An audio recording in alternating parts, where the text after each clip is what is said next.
শুভ সকাল। এই দেখো আমরা কোথায় আছি আর কত সুন্দর জায়গাটা লাগছে দেখতে।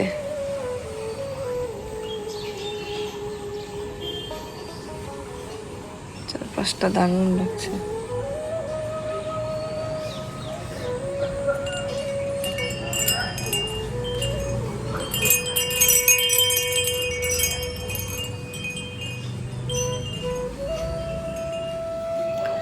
শুভ সকাল বন্ধুরা, কেমন আছো সবাই? আশা করি সবাই ভালো আছো, সুস্থ আছো।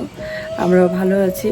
তো জুয়ের জন্য একটু চিন্তা হচ্ছে। তো চিন্তা বলতে কি, মানে ও হয়তো ভাবছে যে মা বাবা মানে এসেছে কাল রাতে যখন ঘুমিয়ে পড়েছিল, সকালবেলা উঠে দেখবে যে আমরা আসিনি, এখনও নেই। তো তাড়াতাড়ি রওনা দিব। এই যে সবে ঘুম থেকে উঠলাম, আর উঠেই দেখি দিদি ঘর গোছাচ্ছে, কাজ করছে। জুয়ের পাপা এখনও ঘুমাচ্ছে। তো আমি একটু বেলকনিতে আসলাম, রাতের বেলা তো আসা হয়নি এদিকে। এসেছি এমনিতে, কিন্তু দেখা যায় না কিচ্ছু, কিন্তু দারুণ লাগছে এখান থেকে পরিবেশটা দেখতে। চলো দেখতেই থাকো ভিডিওটা প্রথম থেকে শেষ পর্যন্ত, আশা করি ভালো লাগবে। আর এটা দিদির নাইটি পরে নিয়েছি। এখানে একটা সাপ, বিমানার সাথী ঘুমাচ্ছে এখনো। উঠবা না? উঠছে, উঠে শুয়ে আছে, উঠে শুয়ে আছে। কেমন ঘুম হইলো রাতে? হ্যাঁ, পড়ে যাও নাই?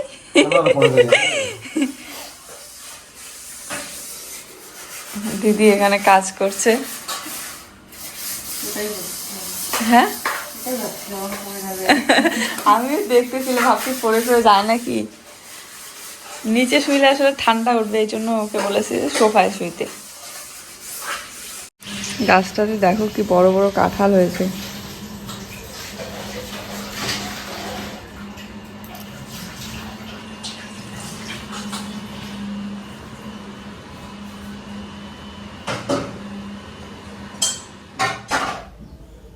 তো সকালবেলা ঘুম থেকে উঠে মানে চোখ খুলেই দেখি যে দিদি ওইদিকে ঘর মোছা থেকে শুরু করে ঝাড়ু দেওয়া সব কিছুই কমপ্লিট করে নিয়েছে। আর এদিকে আমরা উঠলাম, তো বিছানাটা একটু গুছিয়ে নেই আর কি। বিছানার চাদরটা তুলে ঝেড়ে টান টান করে বিছিয়ে রাখি। আর জানালাটা খুলতে চাইলাম, এখন দেখি যে রোদ আসছে ওই সাইড দিয়ে, তাই পর্দাটা হালকা করে সরিয়ে রাখলাম। আর বিছানার চাদরটা এভাবে ভিতরে ঢুকিয়ে রাখলে এই বেডগুলোতে মানে সুন্দর করে গোছানো থাকে, এত তাড়াতাড়ি ভাঁজ পড়ে না আর কি মাঝখানে। দিদির ঘরের ভিতরটা আর চারপাশটা ভীষণ সুন্দর, বিশেষ করে বাইরেটা এত ভালো লাগছিল। তবে আজ আমি প্রথমবার আসলাম, এর আগে কোচবিহারে অনেকবার আসি, কিন্তু এদিকে আসা হয় না।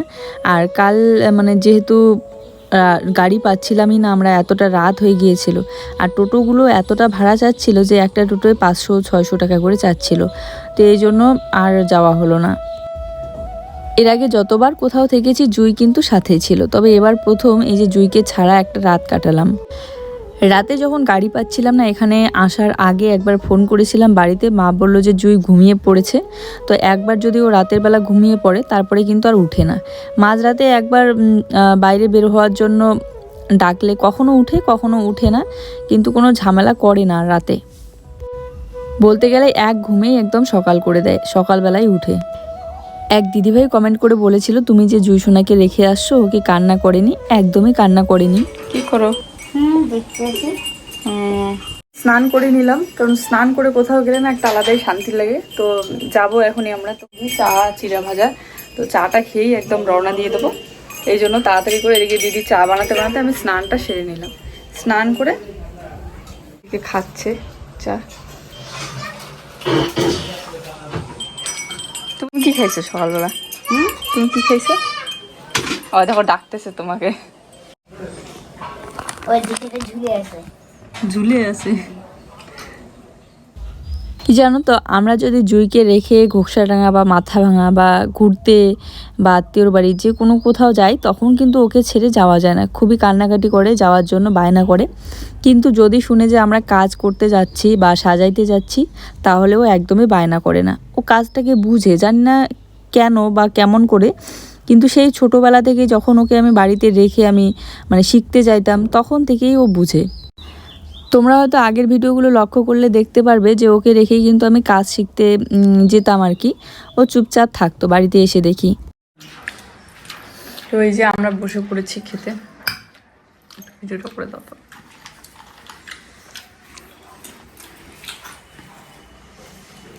খুবই সিম্পল, খাও কষ্ট করে। বাজারে যেতে দিল না, এই দিয়ে খাও। তুমি বসো। বসি। বিবেন এখানে খাবে না, লজ্জা পায় ও খুব, এই জন্য ওই করে। বারবার মনে হচ্ছিল সকালবেলা উঠেই জুসোনা যেন রাস্তার দিকে তাকিয়ে আছে, দেখছে যে কখন মা বাবা আসবে। তাই দিদিকে বললাম ভাত বানাতে হবে না, আমরা চা খেয়েই রওনা দেবো। এদিকে দিদি আবার ভাতও বসিয়ে দিয়েছে, রান্নাও করে ফেলেছে। তো আসি, এই দেখো কোথায় চলতেছে, যাই। হ্যাঁ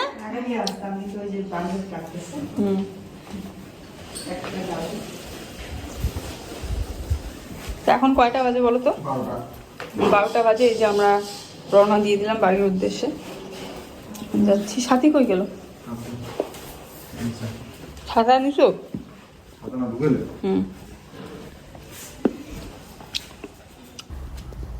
তো খাওয়া দাওয়া করে উঠে আর 1 মিনিটও দেরি করিনি, তাড়াতাড়ি করে রওনা দিয়েই দিলাম আমরা, কেননা মনে হচ্ছিল জুসোনা যেন অপেক্ষা করছে। এই ব্যাগটা তো ওজন না, ভারী খুব। জায়গাটা সুন্দর, সামনেটা দোকান আছে। আসার পরেই এই যে এডিট করতে বসলাম, এডিট করলাম, আপলোড দিলাম। ভিডিওটা অনেক ছোট হয়েছে কিন্তু তাও দিয়ে দিলাম। আর এই যে এখন খাওয়া দাওয়া করবো। আর স্নান তো করেই এসেছি, তো এই জন্য আর স্নান করব না। জুয়ের বাবা বসে পড়েছে এদিকে খেতে। একাই স্নান করছো? এই যে খেতে বসছে।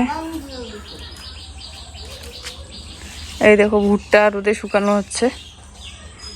আমাদের ভুট্টাগুলো আর কয়েকদিন পরে তুলতে হবে। বেগুনের হলুদ রংটা এখনো আছে, বুঝছো? হলুদ রংটা এখনো আছে। এবার অনেকগুলো বেগুন ধরেছে, এই দেখো এখানেই 3টা, আবার এখানে 3টা, ওইদিকে প্রচুর বেগুন ধরেছে এই ছোট্ট গাছটার মধ্যেই। এই সাইডেও আছে। কতগুলো বেগুন ধরছে দেখছো? এখন খাওয়া দাওয়া করবো। এটা এঁচোড়ের সবজি। এঁচোড় না? হ্যাঁ, তোমার জলটা দিছি। সবজিটা ভালো লাগছে, মাংস ভালো লাগছে। হ্যাঁ, ইদানিং বেগুন গাছটা হয়তো সার সেরকম একটা পাচ্ছে না বা কোনো কিছু জানি না আমি, তবে বেগুনটা বেশি একটা বড় হচ্ছে না। মানে বেশি বড় হলেই যেন বীজ একদম ভিতরে প্রচুর হয়ে যাচ্ছে। আর হলুদ বেগুনটা আমি তুলেছিলাম আজকে, তোলার পর এখন দেখি যে ওটাতে প্রচুর বীজ হয়েছে, আর মনে হচ্ছিল যে বেগুনটা পেকে গিয়েছে। আর ওই বীজ থেকে চারা করা যাবে, তাই কিন্তু রেখে দিয়েছি, বীজগুলো শুকাচ্ছি রোদের মধ্যে। আর এখানে ঘরদোরগুলো একটু পরিষ্কার করে নিচ্ছি, টেবিল মুছে, কারণ একটা দিন হলেও বাড়িতে না থাকলে না কেমন যেন ঘরদোরগুলো মনে হয় যে কতদিন ধরে যেন ঝাড়াঝাড়ি করা হয় না। প্লাস্টিকটা দিয়েই গিয়েছিলাম, কেননা আমরা যখন যাচ্ছিলাম তখনও বৃষ্টি হচ্ছিল। তো রান্নাঘর থেকে শুরু করে থাকার ঘর, বারান্দা সব কিছুই আমি ঝাড়ু দিয়ে পরিষ্কার করে নিলাম। আর খাগড়াবাড়ি থেকে এত তাড়াতাড়ি পৌঁছে গেলাম, তাড়াতাড়ি এসেই একদম রেস্ট করলাম। অনেকটা সময় রেস্ট করার পর ভিডিও এডিট করলাম, দিলাম, তারপরে শুয়ে অনেকক্ষণ। তারপরে আর কি কাজকর্ম করতে ইচ্ছে করছিল না, তাই একটু অলসতার মতো বসে আছি। তাই এই যে মেয়েকে অনেকক্ষণ ধরে আদর দিলাম, কোলে নিলাম, তারপরে এই যে কাজগুলো করছি। বারান্দায় দেখো কত জামা কাপড়, সব এলোমেলো হয়ে আছে, কিছু ধোয়া কিছু অধোয়া। এগুলো কালকে আবার আমাকে ধোয়াধুয়ি করতে হবে সব। আর আজকে তো ওই সাইডে টিনটার ফুটাগুলো একটু বন্ধ করে দেওয়ার ব্যবস্থা করতে হবে, নাহলে রাতে ঘুমাইতেই পারবো না। সেদিন বললাম না টিনের মধ্যে কেমন যেন আওয়াজ হচ্ছিল, আর ওই ফুটাগুলোর জন্য আমার ভয় হচ্ছিল। তাই ফুটাগুলো বন্ধ না করলে ওই সাইডে শুইলেই আমার চোখে ঘুমিয়ে আসবে না। আমার স্পষ্ট মনে আছে, প্লাস জুয়ের পাপাকেও ডেকে শুনিয়েছি যে দেখো কেমন আওয়াজ হচ্ছে টিনের মধ্যে, মনে হয় কেউ যেন হাত দিয়ে 3-4 বার মারে, এরকম একটা শব্দ। 2-3 বার ধরে ওরকম শব্দ হচ্ছিল। আর তারপরে তো রাতটা সেরকম করে ঘুমাইতেই পারলাম না। তারপরের দিন সকালবেলা উঠেই চলে গেলাম কাজে। যাই হোক, বাসনগুলো মেজে ধুয়ে রেখেছি কিন্তু গুছিয়ে রাখা হয়নি, তাই আজকে আবার গুছিয়ে রাখছি। এগুলো আবার একটু ধুয়ে ব্যবহার করতে হবে। বিস্কিট আনছিস না তোমার জন্য? আমি ওরিও বিস্কুট বড় আনতে। লাইটটা কতদিন থেকে জ্বালানো হয় না। মা না একদম মেকআপ করতে গেছে, বাবা বাড়ি এসেছিল, বাবা বাড়ি থেকে এই বড় ওরিও বিস্কুটটা নিয়ে যাচ্ছে। তুমি তো একদমই কান্না করো না, গুড গার্ল তুমি। লাইটটা দিলাম, অনেকদিন ধরে দেওয়া হয় না। ওই যে বাজার থেকে কি নিয়ে এসেছে দেখি। ধরো একটা কথা, তেলের বোতল, আর কি কি আনলা? এখানে একটু খাওয়ার জন্য বড়া, পকোড়া, আর এখানে জুইয়ের জন্য আঙ্গুর। এটা হলো শুটকি মাছ, একটু বেশি করে আনছি, প্রয়োজন পড়ে মাঝে মাঝে, বুঝলে? বড়া বড়া সেই সেন উঠছে তো। আর এখানে আছে কি ধরো, ভেন্ডি আর বরবটি। আর এখান থেকে বরবটি আমার খুবই ভালো লাগে। আমার বর বাজার করতে গেলেই ওর শুধু মাছ আর মাংসই চোখে পড়ে, বাকি শাকসবজি এগুলো দেখেই না। কেননা এগুলো ও বেশি একটা পছন্দ করে না, মাছ মাংসও খেতে পছন্দ করে, তাই এই মাছ মাংসটাই বেশি নিয়ে আসে। এই যে পরশুদিন রাতেই মাছ খেলাম, আজকে আবার আনতে চাচ্ছিল, কিন্তু আমি বললাম যে আজকে আর মাছ খাবো না, এমনিতে তুমি সবজি নিয়ে আসো। ভেন্ডি নিয়ে আসতে বলেছি, শুটকি মাছ আর বরবটি, তাই সেগুলোই নিয়ে এসেছে। বড়া খাই, লবণ দেওয়া আছে বলতো। বন্ধুরা এই যে রাতে রান্না বান্না চলছে, আসার পর থেকে আর ভালোভাবে ভিডিও করাই হয়নি। এই 2 দিন ধরে এরকম করেই চলছে। কাল থেকে একদম সকালবেলা উঠেই সুন্দর করে ভিডিও করা শুরু করব। সারাটা দিন কি কাজ করি সবটাই তোমাদের সাথে শেয়ার করব। তো রাতের রান্নার এই যে চলছে আয়োজন, এখানে ভাত বসিয়ে দিয়েছি, সেদ্ধ হচ্ছে। আর আজকে রাতে বানাবো ভেন্ডি আলু শুটকি মাছ দিয়ে। আর তার সাথে এই যে বরবটি নিয়ে এসেছে। বরবটি তো আমার খুবই প্রিয়, বরবটিটা ভাজা করে নেব। এতগুলো সব ভাজা করবো না, অল্প একটু ভাজা করবো। তো আজকে তো আগেই রাতে ঘুম পেয়ে যাবে সেটা আমি জানি, তাই আর বেশি রাত করলাম না, তাড়াতাড়ি করে উনুনটা ধরিয়ে রান্নাটা বসিয়ে দিলাম। আর প্রত্যেক দিন এই সময়ে, যেই সময় আমি রান্না করি সেই সময়টাতেই কিন্তু বৃষ্টি চলে আসে। আর আজকে কিন্তু বৃষ্টি নেই, আকাশ একদমই পরিষ্কার। তো আলু কেটে নিলাম একদম বড় বড় সাইজ করে, আর ভেন্ডিগুলোও কিন্তু আমি বড় সাইজ করে কেটে নেব, না হলে গলেই যাবে।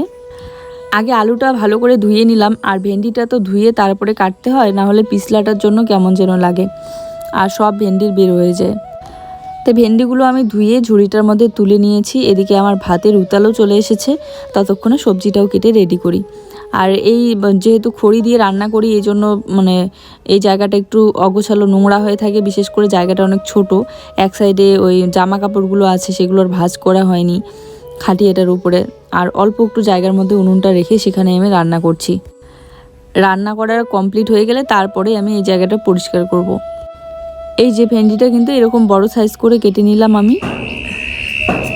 খড়ি নিয়ে আসলাম, এরকম খড়ি নিয়ে এসে রাখার কথা একদম মাথায় ছিল না।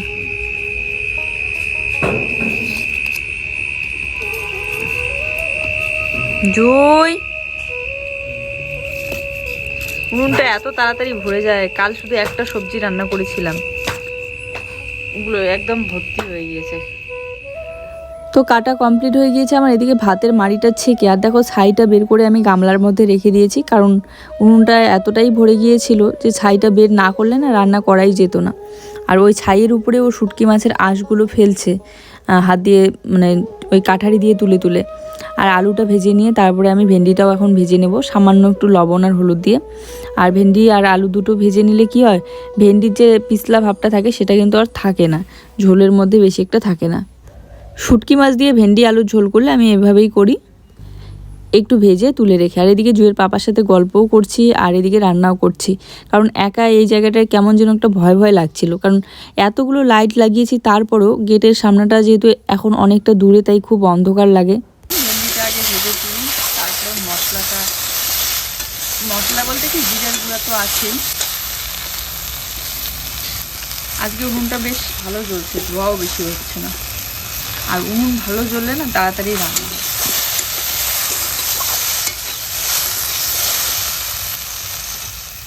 ও এদিকে আমাকে শুটকি মাছটা কেটে দিচ্ছে। শুটকি মাছটা ছাড়িয়ে দিচ্ছি, এটা ছাই রাখছি, ছাইয়ের উপরে ফেলছে। ছাইগুলো আমি গাছের গোড়ায় দিবেন এসছে কোনো গাছের। শুটকি মাছের তো রান্না কমপ্লিট হয়ে গেলে পরে আমি বাবাকেও ভাত সবজি দিয়ে তারপরে আমরাও এদিকে খেতে বসেছিলাম। আর প্রত্যেকদিন রাতে আমার ভিডিওটা এন্ড করার কথা একদম মানে মাথায় থাকে না। এদিকে জুই ঘুমিয়ে পড়ছিল বলে ঘুমাতে দিলাম না, কারণ না খেয়ে একবার ঘুমাইলে পরে উঠে মানে ঝামেলা করে আর কি, খেতে চায় না, ঘুমটা আধো আধো থাকে, পরে খাবার খেতে গেলে কান্না করে। তো যাই হোক, টিভি দেখছে ওর পাপার সাথে। আর কার্টুন দেখছে, আর এদিকে আমি রান্না কমপ্লিট করলাম। চলো আজকের ভিডিওটা এই পর্যন্তই। কথা দিলাম কাল থেকে একদম ভালোভাবে আমার কাজবাজগুলো শেয়ার করব ব্লগ ভিডিওর মাধ্যমে। আর আজকে এরকম করেই চলে গেল সারাটা দিন।